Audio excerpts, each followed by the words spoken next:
આના પહેલાં મારે 4 એટેમ્પ્ટ્સમાં પ્રિલિમ્સ ક્લિયર નથી થતી, બટ આ એટેમ્પ્ટમાં વિથ જોબ મેં પ્રિલિમ્સ ક્લિયર કરી છે. આપણને એકદમ આમ શું કહે, જે સ્વપ્ન હોય આપણું એ સાચું થઈ ગયું હોય એવું લાગ્યું. થોડી વાર તો હૃદય બંધ થઈ જાય એવું થઈ ગયું. નહીં, એનું જ્યારે પ્રિલિમ ક્લિયર થઈ, પહેલાં 3-4 પ્રિલિમ ફેલ્યોર આવ્યા અને 5મી પ્રિલિમ ક્લિયર થઈ, ત્યારથી મારો એ સંદેશ હતો કે બસ આ વખતે તો આપણી ખતેશ છે. જેમ જોઈએ કે ચક્રવ્યૂહ છે, એ ચક્રવ્યૂહને ભેદવાનું છે.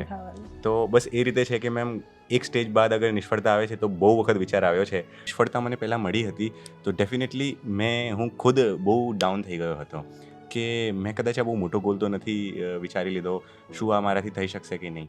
અને આ પરીક્ષા એટલી કઠિન છે કે આમાં 1-2-3-4 વર્ષ તો આપવા જ પડશે. તો એને જે મહેનત 4 વર્ષની કરી છે એ 5મા વર્ષે એને સફળતા મળી. અંતે જે થયું એ બધું બહુ જ સારું થઈ રહ્યું છે. હા, ખૂબ જ ઊંચા હોદ્દા પર એ બિરાજમાન થશે એટલે ખુશી તો બહુ ઘણી બધી થાય છે. એને શબ્દોમાં વ્યક્ત નથી કરી શકતા અમે. Even I would like to say કે મને તો યુપીએસસીના ફાઇનલ ઇન્ટરવ્યૂમાં એવું પૂછવામાં આવ્યું હતું કે ગુજ્જુઝ તો બિઝનેસમાં જ હોય છે, તો કેવી રીતે આ તમે યુપીએસસી તરફ આવી રહ્યા છો. તો યસ, આ એક સ્ટીરિયોટાઇપ હતો, બટ હવે એ સ્ટીરિયોટાઇપ તૂટી રહ્યો છે. સિસ્ટમમાં કરપ્ટેડ લોક પણ હોય અને નોન કરપ્ટ પણ લોક હોય, તો મેમ સિસ્ટમ હંમેશા નોન કરપ્ટેડ લોકોથી જ ચાલે છે. તો મેમ હું માનું છું કે ઘણા એવા લોકો હોય છે જે એથિકલી બહુ જ સાઉન્ડ હોય છે, જેમના મોરલ પ્રિન્સિપલ્સને એમને ક્યારેય નીચે નથી પડવા દેતા. નમસ્કાર, આપની સાથે હું છું પાયલ. યુપીએસસીનું રિઝલ્ટ હમણાં જ આવ્યું. રિઝલ્ટ આવ્યા પછી જ્યારે લિસ્ટ જોઈએ ત્યારે આપણને થોડો ગર્વ વધારે થાય, કારણ કે એમાં ગુજરાતીઓ પણ ખૂબ વધારે આવ્યા છે. દર વર્ષની કમ્પેરિઝનમાં હવે ધીરે ધીરે ગુજરાતી સ્ટુડન્ટ્સ બહુ જ સારું પરફોર્મ કરી રહ્યા છે. એમાંથી એક વ્યક્તિ સાથે વાત કરવી છે. એક યુપીએસસીમાં એવું કહેવાય કે બહુ જ વધારે મહેનત કર્યા પછી જે સફળતા મળતી હોય છે એમાં આપણા કરતાં વધારે આપણો પરિવાર પણ એમાં હિસ્સેદાર હોય છે. પરિવારની મહેનત વધારે હોય છે. મારી બાજુમાં તમને 3 લોકો દેખાતા હશે અને પહેલાં છે જેનિશ ચૌહાણ, જે યુપીએસસી એમને ક્લિયર કરી છે. માતા પિતા બાજુમાં છે અને વધારે વાત તો એમની સાથે કરવી છે, કારણ કે જ્યારે તમે કોઈ પણ પ્રિપરેશન કરતા હોય ત્યારે તમારી પાછળ જે બેકબોન હોય એ ફેમિલી હોય, અને ફેમિલીની મહેનત પણ ખૂબ વધારે હોય. તો સ્ટુડન્ટ જે ફીલ કરે એની કરતાં વધારે ફેમિલી જે ફીલ કરતું હોય એ બધા જ વિષય પર વાત કરવી છે. પહેલાં તો આપ બધાનું ખૂબ ખૂબ સ્વાગત છે જમાવટમાં. અને પહેલાં મમ્મી પપ્પા સાથે મારે વાત કરવી છે કે રિઝલ્ટ આવ્યું, તમને ક્યારે ખબર પડી, તમારું પહેલું રિએક્શન શું હતું? જેવું રિઝલ્ટ આવ્યું અને જૈનિશે મને ફોન કર્યો કે મમ્મા આ મારું રિઝલ્ટ, બસ એટલું એને શબ્દ કીધો એટલે હું સમજી ગઈ કે આવી ગયું. તો એ જે એને રિઝલ્ટ આવ્યું એવું કીધું ને, તો એની શબ્દોમાં વ્યક્ત કરી શકાય એવું જ નથી. આપણને એકદમ આમ શું કહે, જે સ્વપ્ન હોય આપણું એ સાચું થઈ ગયું હોય એવું લાગ્યું. થોડી વાર તો હૃદય બંધ થઈ જાય એવું થઈ ગયું હતું. અને રેખાબેન, આમ બાળકને મોટો કરવો, એનો ઉછેરથી લઈને તમે તો જેનિશને બહુ જ નજીકથી જાણો, સૌથી વધારે મમ્મી જ જાણતા હોય. આટલી બધી મહેનત કરી, ઘણી બધી વાર નિષ્ફળતા પણ મળે, પણ એમાંથી બાળકને બહાર કાઢી અને ફરીથી એને એ મોટિવેટ કરતું રહેવાનું કે તારે આ જ કરવાનું છે, એનામાં બહુ જ બધી તકલીફ પડી હશે તમને એટલા સમયમાં. થાય, ઘણી વખત એવું થાય કે એને કોઈ પણ એક્ઝામ આપ્યું એમાં નાપાસ થાય કે થોડું ઓછું માર્ક્સ આવે તો એ હતાશ થઈ જતો. પણ પછી એના પપ્પા, અમારા દીદી, અમે બધા એને ખૂબ જ પ્રોત્સાહન આપતા અને કે કાંઈ વાંધો નહીં, અમે બધા બેઠા જ છીએ, તું ચિંતા ના કરીશ. તમે શું કરો છો રેખાબેન? હું એક આંગણવાડી કાર્યકર છું અને મારા હસબન્ડ ઇન્કમટેક્સ ઓફિસર છે, બેબી પીડિયાટ્રિશિયન છે. અચ્છા, એટલે ફેમિલીમાં અમે માહોલ તો ખરી. માહોલ છે સારો એવો, એજ્યુકેશનને લગતો માહોલ ખરો. અચ્છા, અને ક્યારે વિચાર્યું કે દીકરો અધિકારી બનશે, યુપીએસસી આપશે, એમ તમારું સપનું હતું? એટલે આમ તો એ જ્યાં જન્મ લીધો ત્યાંથી જ એના પુત્રના લક્ષર પારણામાં કહેવાય ને એમ, ત્યાંથી જન્મ્યો ત્યાંથી ખૂબ જ શાંત હતો. તો મારા સસરા પણ એવું કહેતા કે ખૂબ જ મોટો અધિકારી આપણે એને બનાવવાનો છે. તો ત્યાંથી વિચારતા હતા. તો એને 10મામાં 10 CGPA આવેલા છે, પછી 12મામાં પણ સરસ એવું રિઝલ્ટ આવ્યું અને એને SUNIT સુરતમાં EC કર્યું હતું. તો 2020માં જ્યારે કોરોના આવ્યો અને ઘરે આવવાનું થયું ત્યારે વિચાર્યું કે ભાઈ આપણે હવે આવી યુપીએસસીની પરીક્ષા આપવાની છે. પપ્પાના રિએક્શન શું હતા? કે કારણ કે આમ પિતા પુત્રનો સંબંધ આપણે જોઈએ તો એટલું રિએક્ટ ના કરે પણ ખુશ બહુ હોય, તો તમને જ્યારે ખબર પડી કે દીકરો પાસ થઈ ગયો છે ત્યારે કેવી ખુશી હતી? નહીં, એનું જ્યારે પ્રિલિમ ક્લિયર થઈ, પહેલાં 3-4 પ્રિલિમ ફેલ્યોર આવ્યા અને 5મી પ્રિલિમ ક્લિયર થઈ, ત્યારથી મારો એ સંદેશ હતો કે બસ આ વખતે તો આપણી ખતેશ છે. હા. જ્યારે મેઇન પાસ કરી, મેઇન પાસ મીન્સ મેઇનમાં એને ઓલરેડી જોબમાં તો હતો જ એ. અને વિથ જોબ એણે જે પ્રિપેરેશન કરી એમાં એ બી કોન્ફિડન્ટ હતો, અમે બી કોન્ફિડન્ટ હતા. તો એ પીરિયડથી જ અમે બહુ કોન્ફિડન્ટ હતા. અને રિઝલ્ટ આવવાના 3 દિવસ પહેલાં મેં એને ભવિષ્ય કહી દીધું હતું, your name is in the list. એની મમ્મીને તો આગલા દિવસે કીધું હતું. એટલે એ કોન્ફિડન્ટ તો હતો જ, કારણ કે એની મહેનત અમે જોઈ છે 4-5 વર્ષની. અને જે એની સ્ટ્રેન્થ છે એમાં અમને તો ખબર જ હોય કે ભાઈ એ આ વખતે તો ક્લિયર કરશે જ. એટલે જ્યારે એને ફોન કર્યો, એકચ્યુઅલી યુપીએસસીની સાઇટ હું ખોલીને જ બેઠો હતો હું ઓફિસમાં, પણ લકીલી અનલકીલી હું જોઈ ના શક્યો અને એનો ફોન આવ્યો. એટલે એનો ફોન આવ્યો અને એનો જે અવાજ હતો એના ઉપરથી મેં એને સામે કીધું કે તારું સિલેક્શન થઈ ગયું. મેં તો રિઝલ્ટ જોયું બી નહોતું. એ આવા સમાચારથી એક એવું થાય, આપણી જિંદગીની જે મહેચ્છા હતી, એની જે સપનું હતું એ સાકાર થયું તો હર્ષ તો બહુ જ છે. આટલી બધી મહેનત કરતો હોય છોકરો, જ્યારે આટલા વર્ષોથી મહેનત કરતો હોય, એટલે ઘણો બધો સમય એવો આવે જ્યારે ફેમિલીને પણ એવું થાય કે યાર આટલી બધી મહેનત કરે છે અને છતાં નથી થઈ રહ્યું, તો ક્યાંક એનો સમય તો વેસ્ટ નથી કરતો. પણ એમાંથી પણ તમે પણ પોતે બહાર નીકળ્યા હશો. હા, પહેલી જ્યારે ફર્સ્ટ ટ્રાયલમાં તો અમને બધાને એક્સપેક્ટ હતું કે ફર્સ્ટમાં તો કોઈ થતું નથી. એટલે સેકન્ડમાં બી અમને કોઈ અફસોસ નહોતો. થર્ડમાં એ થોડો ડાઉન થયેલો. ત્યારે બસ અમે એને મોટિવેટ કરવાનું જ કર્યું, જે કામ કર્યું છે મોટિવેટ કરવાનું કે આપણી પાસે હજુ ટાઈમ છે, એ જ તારી બહુ નાની છે અને આ પરીક્ષા એટલી કઠિન છે કે આમાં 1-2-3-4 વર્ષ તો આપવા જ પડશે. તો એને જે મહેનત 4 વર્ષની કરી છે એ 5મા વર્ષે એને સફળતા મળી. ઘણી બધી વાર આજુબાજુમાં પણ એવું થતું હોય કે છોકરો આટલા સમયની મહેનત કરે છે પણ કંઈ રિઝલ્ટ તો આવતું નથી, તો એમાંથી પણ બહાર નીકળવું અઘરું રહેતું હશે. બધા સતત પૂછ્યા કરે કે શું કરે છે, શું કરે છે. હા, ઘણી વખત થાય એવું, પણ એને અમે સારી રીતે જવાબ આપતા કે એને બહુ ઊંચો ગોલ પસંદ કર્યો છે એટલે થોડી વાર લાગશે, એવું અમે કહેતા એને. હવે ખુશ છો તમે? હા, ખૂબ જ ખુશ. હવે આમના ઉપર આવીએ, જેને સખત મહેનત કરી છે એમને પણ પૂછીએ. તમે રિઝલ્ટ જોયું, માતા પિતા ખુશ છે, તમે પણ એટલા જ ખુશ છો, પણ એ સફળતા એમને મળતી નથી. એના માટે બહુ જ મહેનત કરવી પડે અને તમે વર્ષોથી એ મહેનત કરી પણ છે. એટલે બહુ જ બધા સામાજિક પ્રસંગો છોડ્યા છે, બહુ જ બધી વસ્તુઓ છોડી અને એ ગોલ તરફ તમે આગળ વધ્યા. એ સફળતા પાછળ જે સંઘર્ષ છે એ વિશે થોડું જાણવું છે કે કેટલા સમયથી મહેનત કરતા હતા, બેક ઓફ માઇન્ડમાં શું ચાલતું હતું જ્યારે નિષ્ફળતા મળે ત્યારે? તો મેં મારી તૈયારી 2020થી શરૂ કરી છે, તો આજે જોવા જઈએ તો ઇટ્સ બીન 6 લોંગ યર્સ. તો ઘણો લાંબો સફર છે. I started during my college અને આ મારો 5th એટેમ્પ્ટ હતો અને બાય ધીસ ટાઈમ તો મને એવું થઈ ગયું હતું કે હવે આપણે આ એટેમ્પ્ટ મારે છેલ્લો રાખવો છે. ઇવન ઇફ હું ના થાત તો કદાચ I would have given another thought કે મારે આ પરીક્ષા આપવી છે કે નહીં. તો આના પહેલાં મારે 4 એટેમ્પ્ટ્સમાં પ્રિલિમ્સ ક્લિયર નથી થતી, બટ આ એટેમ્પમાં વિથ જોબ મેં પ્રિલિમ્સ ક્લિયર કરી છે. એન્ડ દેન આ વખતે મને ઘણો સપોર્ટ એવી રીતે રહ્યો છે કે હંમેશા મારા જે કલીગ્સ છે, જેમ કે હું સ્પીપામાં ભણું છું અને મારા સારા એવા બીજા મેન્ટોર્સ છે, તો એમના દ્વારા મારું ઘણું બધું વર્ક આઉટસોર્સ થઈ ગયું છે. અને વાત કરીએ કે નિષ્ફળતા મને પહેલાં મળી હતી, તો ડેફિનેટલી હું ખુદ બહુ ડાઉન થઈ ગયો હતો કે મેં કદાચ આ બહુ મોટો ગોલ તો નથી વિચારી લીધો, શું આ મારાથી થઈ શકશે કે નહીં. તો આઈ વોન્ટેડ કે હું એક સારું જીવન જીવું, એક સારી ગવર્મેન્ટ જોબ કરું. બટ દેન આ વખતે એવું જોવા જઈએ તો ભગવાન માતાજીની બ્લેસિંગ્સ હતી મારી સાથે, સ્ટાર્સ વર અલાઇન્ડ કે હું મારી મહેનત કરતો ગયો અને મને સારું પરિણામ મળ્યું છે. બટ મને એવું પણ લાગે છે કે જે મારા આના પહેલાંના 4 નિષ્ફળ પ્રયાસો હતા, એમાં જે મેં શીખ્યું છે, આ બધું એનું ક્યુમ્યુલેટિવ એફર્ટ્સ છે કે એ બધા 5 વર્ષની મહેનત મને આ વર્ષમાં રંગ લાવી છે. મેમ, ફેમિલી અહીંયા છે એટલે ફેમિલીનો સપોર્ટ પણ ખૂબ મળ્યો છે તમને આખી જર્નીમાં. એક પણ વાર એવો વિચાર આવ્યો કે ના હવે નથી કરવું, બહુ થઈ ગઈ, આનાથી વધારે મહેનત તો નહીં થાય? એકથી વધુ વાર વિચાર આવે છે મેમ. લાઈક જ્યારે આપણે રિઝલ્ટમાં નામ નથી જોતા તો મેમ એના બાદની દરેક સવારમાં આ વિચાર આવે છે કે આપણું આ હવે ફરીથી ઝીરોથી શરૂ કરવાનું છે, જેમ આપણે લોકો કહેતા હોય છે રિસ્ટાર્ટ કરવાનું. તો મેમ એ છે કે ઘણી વખત એવું થાય છે કે શું આ ગોલ થશે કે નહીં મેમ, બિકોઝ પ્રિલિમ સ્ટેજ છે, મેન્સ છે, ઇન્ટરવ્યૂ છે, મેરિટની અંદર આવવું, તો મેમ બહુ બધા મલ્ટિપલ સ્ટેજીસ છે. જેમ જોઈએ કે ચક્રવ્યૂહ છે, એ ચક્રવ્યૂહને ભેદવાનું છે. તો બસ એ રીતે છે કે મેમ એક સ્ટેજ બાદ અગર નિષ્ફળતા આવે છે તો બહુ વખત વિચાર આવ્યો છે.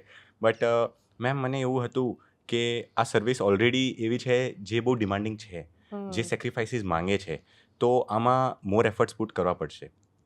અને જ્યારે મારું રિઝલ્ટ નહોતું આવ્યું તો મેં એવું કર્યું છે પર્સનલી કે હું મારા કેમેરામાં સેલ્ફી વિડીયો બનાવતો કે અને હું પોતાને 3-4 મિનિટ સુધી પોતે જ વાત કરતો, મોટિવેટ કરતો, અને કે જે થયું એ વાંધો નથી જઈનીશ, આપણે નેક્સ્ટ ટાઈમ ટ્રાય કરશું. અને લાઈક હું ખુદની ગલતીઓ પણ અંદર કહેતો. લાઈક આઈ ડોન્ટ થિંક કે મેં આ ક્યારે કોઈને કીધું છે, but this was reality. I can steel show the videos કે લાઈક હું પોતે એક ગાર્ડનમાં જઈને બેસતો અને વાત કરતો કે મેં શું ભૂલ કરી હતી, and now I have to make sure કે આપણે, બિકોઝ મેમ આ ફાઇનાન્શિયલી બી બહુ like it gives a lot of toll on a person, and ma'am mentally also. તો મેં કીધું કે આ બધી મહેનતનો આપણે પરિણામ જોઈએ તો આપણે હજુ થોડી મહેનત કરવી પડશે. ગુજરાતીઓ માટે હંમેશા એવું કહેવાતું હોય કે તો ધંધા કરે, યુપીએસસીની પરીક્ષા અને અધિકારી બનવા વાળા બહુ ઓછા હોય, એટલે તમે જ્યારે ઇન્ટરવ્યૂ આપવા જાઓ ત્યારે પણ તમારી આસપાસ તમે જુઓ તો તમને એટલા ગુજરાતી ન દેખાય. પણ એ ટેબુ અને એના પછી તમે જ્યારે ઇન્ટરવ્યૂ આપવા જાઓ છો ત્યારે આસપાસ જુઓ છો તો શું લાગે, ફરક આવ્યો છે? હવે ગુજરાતી બને છે અધિકારીઓ? હા મેમ, હવે જોઈ રહ્યા છીએ કે દર વર્ષે ગુજરાતના ટોપર્સ વધી રહ્યા છે મેમ. જેવી આ વખતે જ જોઈએ તો ગત વર્ષે 27 હતા, બટ આ વર્ષે 34 થી 35 છે. તો મેમ ઇન્ક્રીઝ થઈ રહ્યો છે આ નંબર. અને મેમ આઈ થિંક સો એમાં ગુજરાત સરકારનો બહુ જ મોટો ફાળો છે. ગુજરાત સરકાર દ્વારા ચલાવતી સ્પીપા સંસ્થા છે મેમ, ઘણા એવા બધા એવા લોક છે જે પહેલાં યુપીએસસી આપી ચૂક્યા છે, એ હવે લોકોને ગાઈડ કરી રહ્યા છે. તો એમના માર્ગદર્શન હેઠળ પણ બહુ બધું સારું કામ થઈ રહ્યું છે.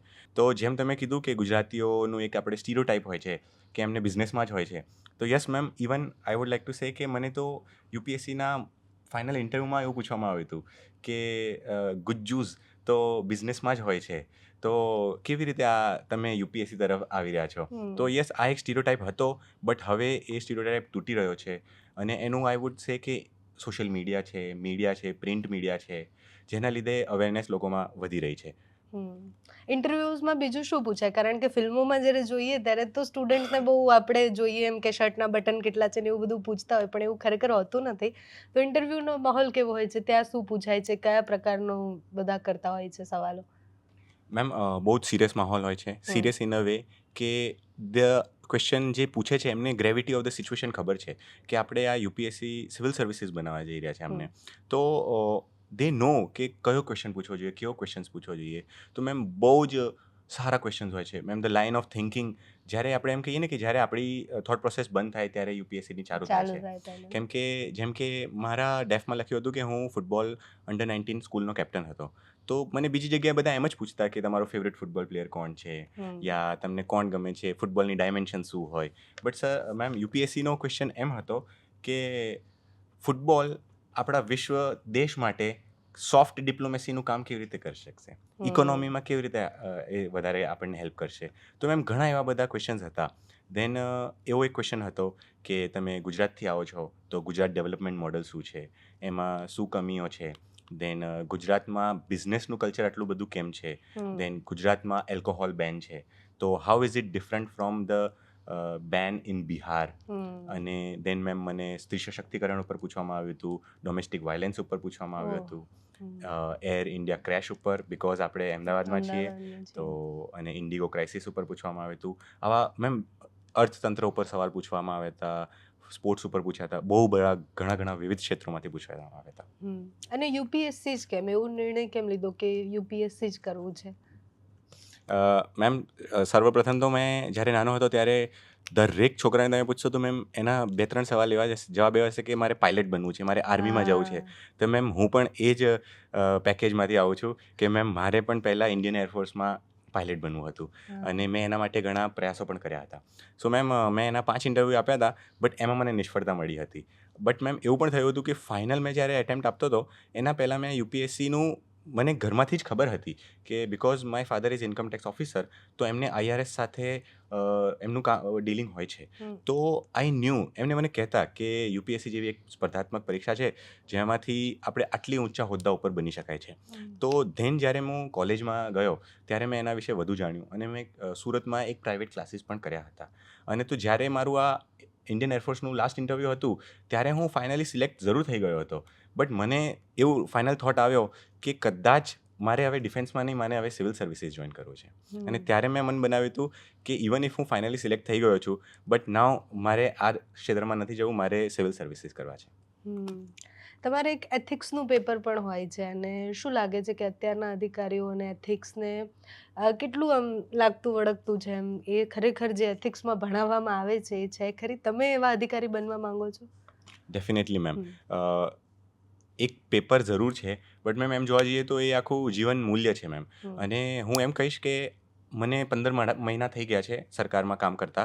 તો મેમ મારું પોઈન્ટ ઓફ વ્યૂ બહુ અલગ હતો જ્યારે હું સરકારમાં નહોતો, અને જ્યારે હું સરકારમાં આજે છું તો મેમ મને એવું લાગે છે કે સરકાર નાગરિકો માટે બહુ કાર્ય કરે છે.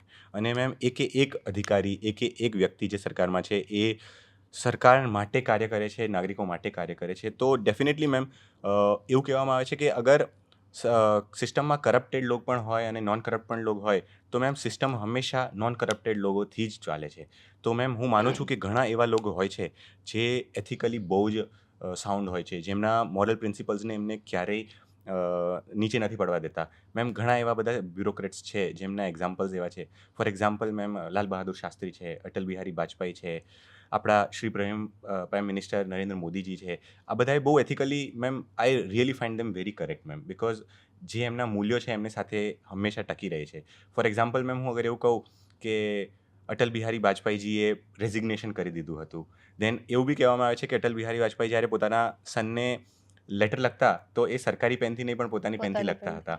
તો મેમ આવા બધા આઈડિયલ્સને જોઈએ છે તો લાગે છે કે યસ મેમ એથિક્સ ક્યાંક જરૂર ડાયવર્ટ થતા હોય છે, લેક થાય છે. બટ મેમ સિસ્ટમ હંમેશા એ લોકોથી ચાલે છે જે મોરલી એથિકલી બહુ જ કરેક્ટ હોય છે.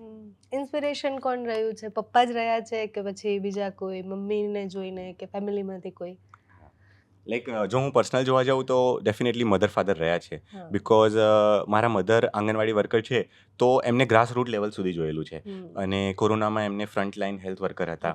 તો એમને જ મને કીધેલું કે તારે છે ને ગરીબ છોકરાઓને ભણાવવું જોઈએ. તો હું એવી રીતે એક સંસ્થા સાથે પણ જોડાયેલો હતો. તો અને કમ્પેશન, મલ્ટીટાસ્કિંગ એક માતા સિવાય મને નથી લાગતું કોઈ બીજું કોઈ સારી રીતે સમજાવી શકે. અને એ જ રીતે હું મારા પિતાને જોઉં છું કે મારા father is very sound in his income tax. Like he knows every act, he is very પ્રોફિશિયન્ટ in his work. તો એમને બહુ સત્યનિષ્ઠ અને કાર્યબદ્ધ છે કે લાઈક એમને પોતાની ફાઇલ્સ ઘરે પણ લાવ્યા છે. અને એ જ રીતે એકેડેમિકલી હું જોઉં ને તો હું મારા સિસ્ટરથી પણ બહુ ઇન્સ્પાયર થયેલો છું. બિકોઝ એને પૂરી જીવનભર હંમેશા સારી ઇન્સ્ટિટ્યૂટ્સમાંથી જ ભણ્યું છે અને એ હાલ પીડિયાટ્રિશિયન છે. અને મેમ જો હું એવા જોવા જાઉં ને તો મને ડૉક્ટર બાબા સાહેબ આંબેડકર પણ બહુ ગમે છે અને મારો પર્સનલ ફેવરિટ ભગતસિંહ છે. મમ્મીની આંખોમાં તો અત્યારે દેખાઈ પણ રહ્યું છે જેટલી મહેનત છે અને જે મહેનતનું પરિણામ છે. ઇમોશનલ થઈ ગયા છો દીકરાને આ લેવલ પર જોઈને કે છેલ્લે હવે અંતે જે થયું એ બધું બહુ જ સારું થઈ રહ્યું છે? હા, ખૂબ જ ઊંચા હોદ્દા પર એ બિરાજમાન થશે એટલે ખુશી તો બહુ ઘણી બધી થાય છે. એને શબ્દમાં વ્યક્ત નથી કરી શકતા અમે.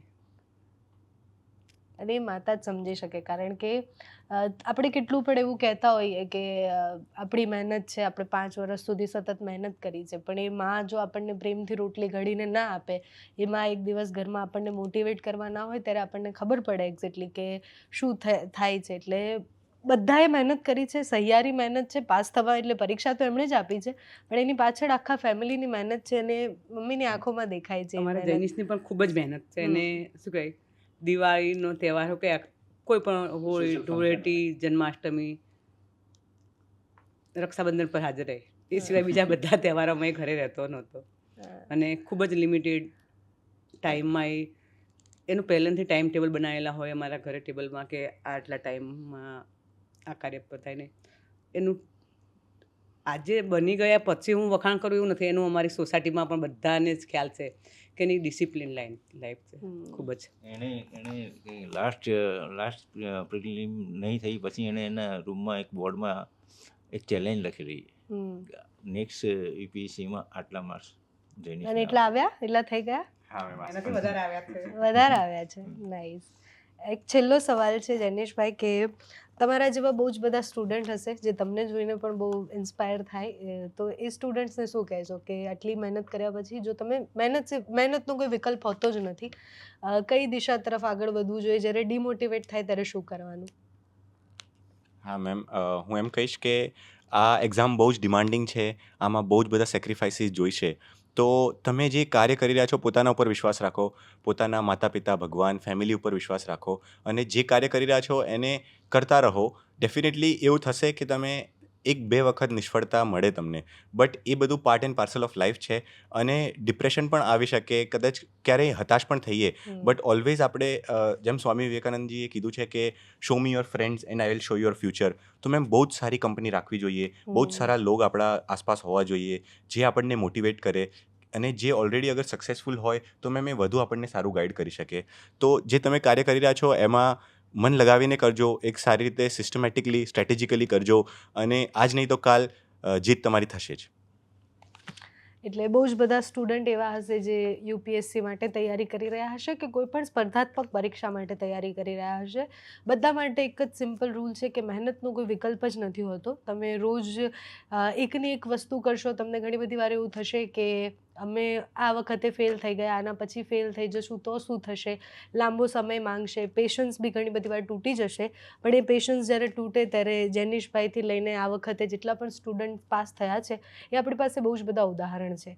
ગુજરાત હજી પણ બહુ જ બધા અધિકારીઓ બનાવી શકે. બહુ જ બધા સ્ટુડન્ટ્સ એવા છે કે જે છેવાડાના ગામથી, એટલે કાલે વિપુલભાઈનો ઇન્ટરવ્યૂ લીધો તો એ છેક પાટણથી આવ્યા હતા, છોટાઉદેપુરથી લઈને આદિવાસી વિસ્તારના એવા બધા સ્ટુડન્ટ્સ છે જે ભણવા માંગે છે, જે ભણે છે અને મોટા અધિકારી પણ બની શકે છે. તો જ્યારે પણ ડિમોટિવેટ થાવ ત્યારે આપણી પાસે બહુ જ બધા ઉદાહરણ છે જેને જોઈને આપણે મોટિવેટ થઈ શકીએ છીએ. આપ બધાનો ખૂબ ખૂબ થેન્ક યુ, ધન્યવાદ તમે સમય આપ્યો એ બદલ.